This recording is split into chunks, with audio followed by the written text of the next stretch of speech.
Hey guys, Jack97 here and welcome back to another Minecraft video. Today we are looking at the latest snapshot, 12W34, which is week 34 snapshot. They have added so much epic stuff into the snapshot. It's mind-blowing. I'd go as far to say that it's mind-blowing. I just couldn't wait for the snapshot to come out to check out all these new features. So, where should we get started? I mean, I think we'll start off with some new items that they've added in. So, as you probably already know, zombies can do rare drops. You can sometimes get armor, you can get all sorts of stuff. You can get iron ingots, swords, all sorts. And now you can also get carrots and potatoes. So you can plant these on soil, just like any other plant. You can do potatoes, and you can do carrots. Makes no difference. You can also get bone meal, and you can grow them to. You can also destroy them. You can grow them to full. So you got carrots and carrots there, and potatoes. Now, of course, destroying these in creative means you don't get anything. So I will have to switch to survival. And now, when you destroy them, carrots you get about 2. Sometimes 3. It's kind of random at the moment. And potatoes you get around 2 as well. The only difference with potatoes is you can sometimes get something called a poisoned potato, and this is what it's like. It's basically a normal potato in comparison, just with a bit of green around it. And of course, it being in the name, if you eat it, it's gonna poison you. I mean, it's kind of obvious. So if you can eat both carrots and potatoes raw, but as far as I know, they only give you 1 hunger, so it's not ideal. But if you cook the potato, you can make a baked potato, which will restore 3 hunger. So it's kind of the better option. And I just love the graphic of it. It just looks so tasty. For a pixel piece of food, it looks very tasty. I don't think I'd rather eat it in real life. It would probably be a bit blocky and hard to eat. But anyway, they have also added carrots as a kind of ingredient for brewing some new potions. So it's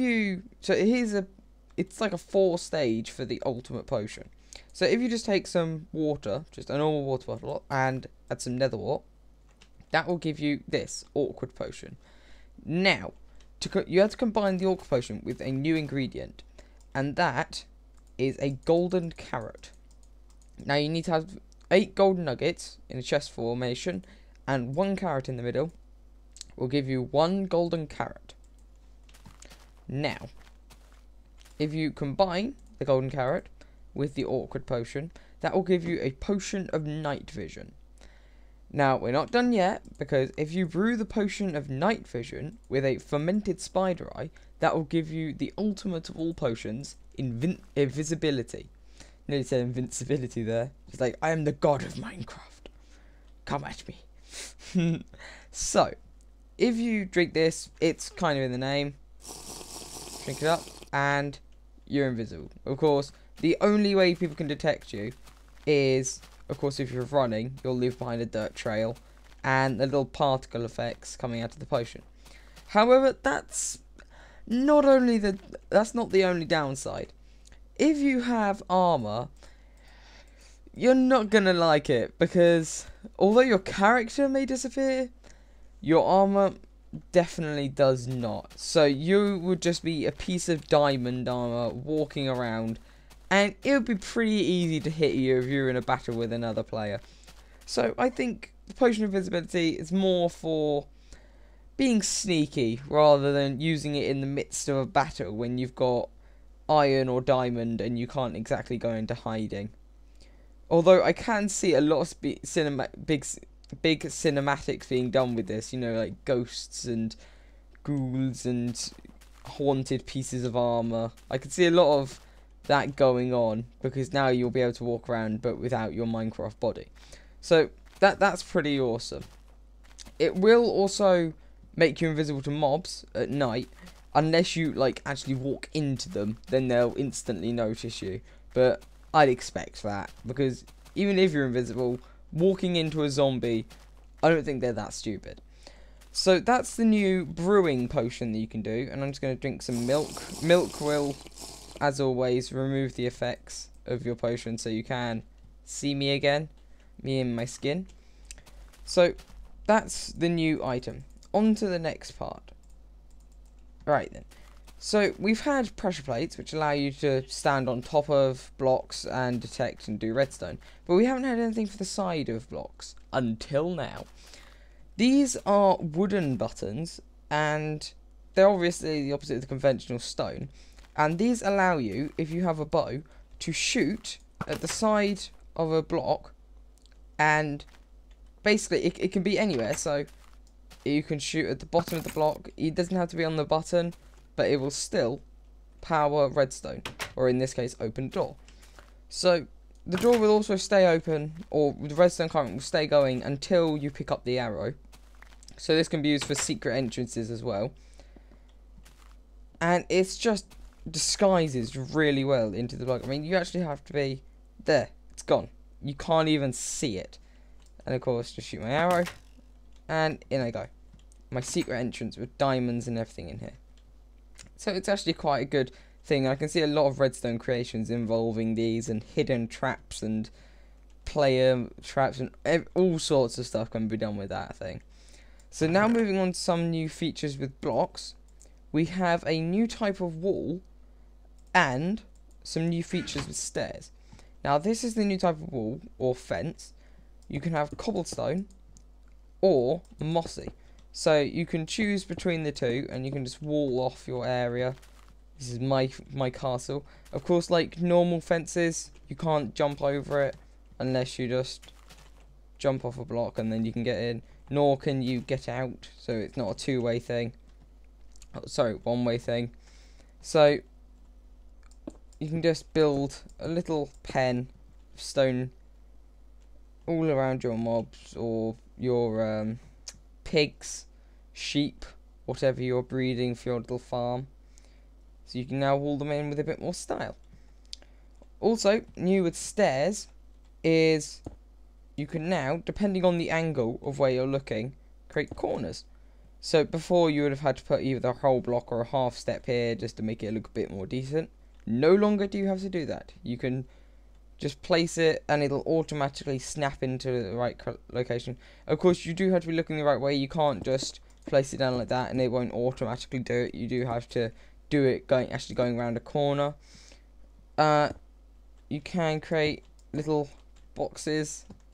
Got my little, I guess, toy box, whatever you want to call it. You have a little area, but that's pretty cool. So now the houses will look a lot better now that we've got this, just because the sides won't be so irregular, just won't look strange. Now a new thing with armor is dyeable armor. Now unfortunately this only works with leather, but to be honest, if you think about trying to dye diamond to not look like diamond, it doesn't really work out. I don't think you could see someone with red diamond armor, because that takes away the aspect of it being diamond. So this is really simply done. You can just put a piece of armor in. You can have red. I could dye it with yellow. I can even combine them to make orange. So I got my orange tunic there. However, the better thing is you can combine dyes. So now if I can put a yellow, a red, and if I wanted to, I could put a magenta in, and it wouldn't come up as invalid. You can still get a leather tunic with whatever colours you want. Put more magenta. There you go. And replace that. Got to my little... Hello. Hello. Got my nice little leather tunic on. So that's pretty awesome. So now you can actually have teams in PvP stuff. You can, if you had like factions or something like that, you could distribute coloured armour or dyed armour, and you could actually tell who's friend and who's foe. So that's pretty awesome. There's also been some new stuff with maps. When you create a map, of course you still just get the empty map, when you right click it, it'll generate the world. However, it'll be a little different because it's zoomed in. So at the moment, each pixel you're seeing on this map is one block in Minecraft. Now, of course, if you want to see a big whole landscape, that's way too zoomed in. And there is a way to zoom it out.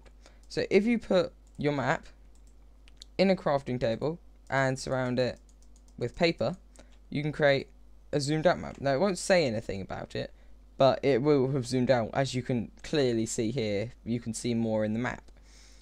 Now, say you wanted to share this map with a friend, but you didn't want to lose it, or you want to keep a spare. You can now just right click on crafting bench, put your map in there, combine it with an empty map, and you get 2. Now if I split these apart, you can see both the same thing. So there's no difference, you can both be able to guide your way around the world or just keep one safe and sound.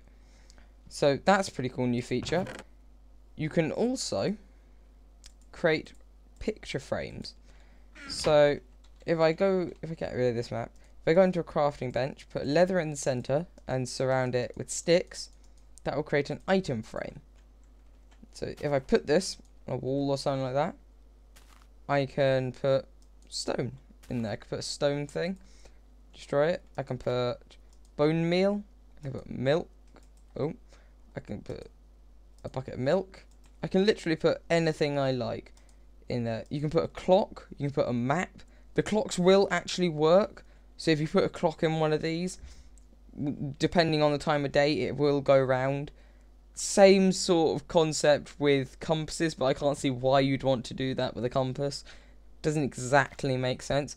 But you can have maps mounted on your walls. So I can especially see this in like ships or like buildings of ships, because you can have like maps and locations printed on the walls. So that's pretty awesome. So I'm not sure if you can put books in them. I've assumed so, but I haven't actually tested this. Yep, you can put books in. Unfortunately, they don't have the glowy effect, but makes no difference to me. I can have my novels hanging up on the wall, or my book's called Tear. Right then.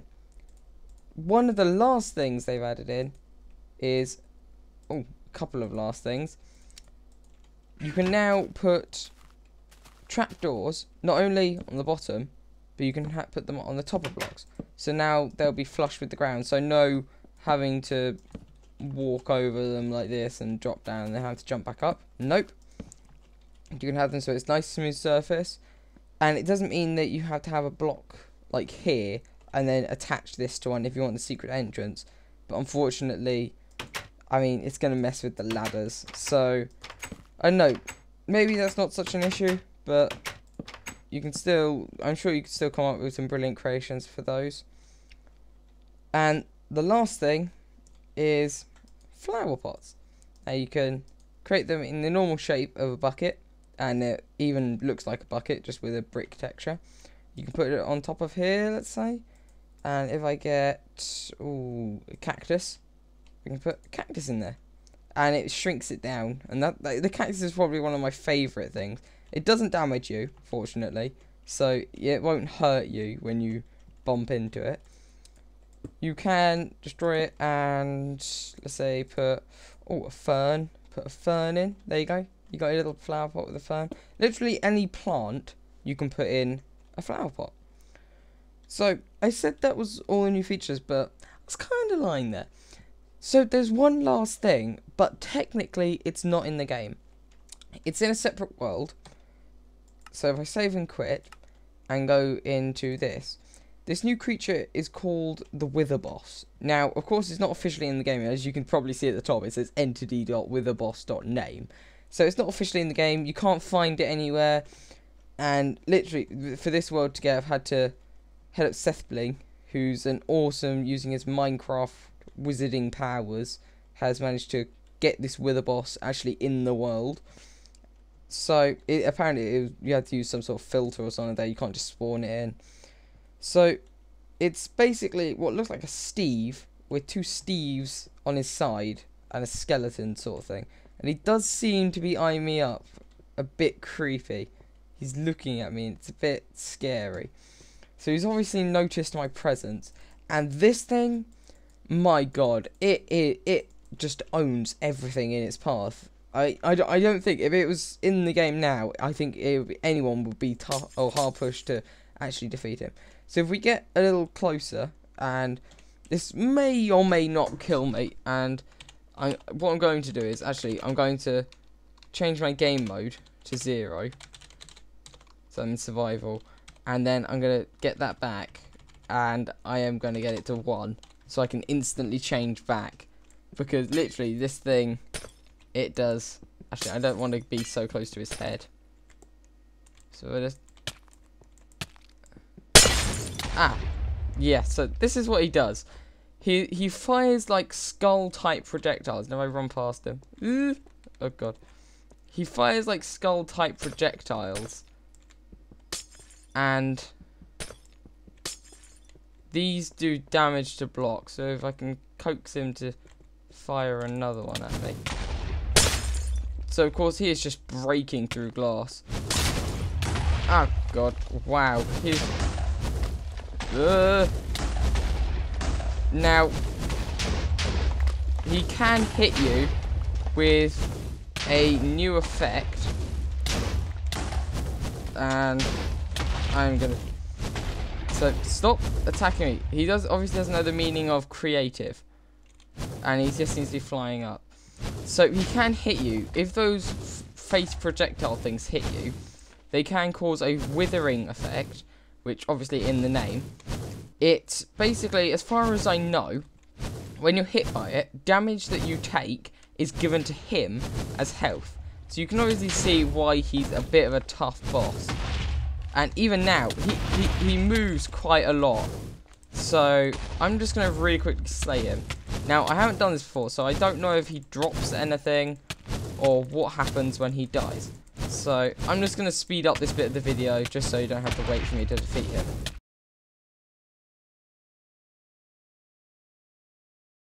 It's obviously got some sort of extra abilities, increased damage, and I'm assuming increased his resistance to taking damage. He seems to be descending now, and if I can just kill him, yeah, come on, die.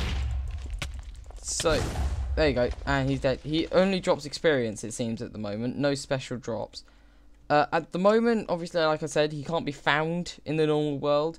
But who knows? He might be lurking in dungeons or caves when you find him in the normal world, or they could be adding in a whole new dimension for him, you know, other than the end for the Ender Dragon.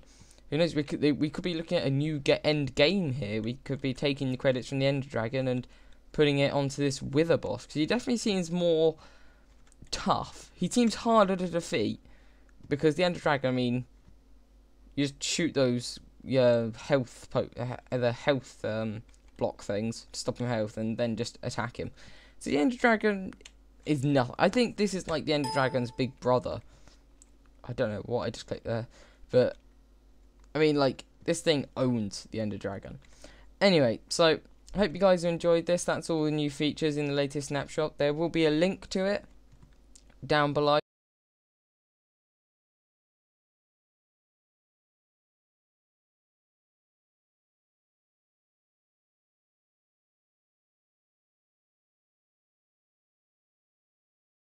Feel free to like and comment and rate, give it a thumbs up. That's pretty much it. I'll hit you up in the next snapshot. Until then, goodbye.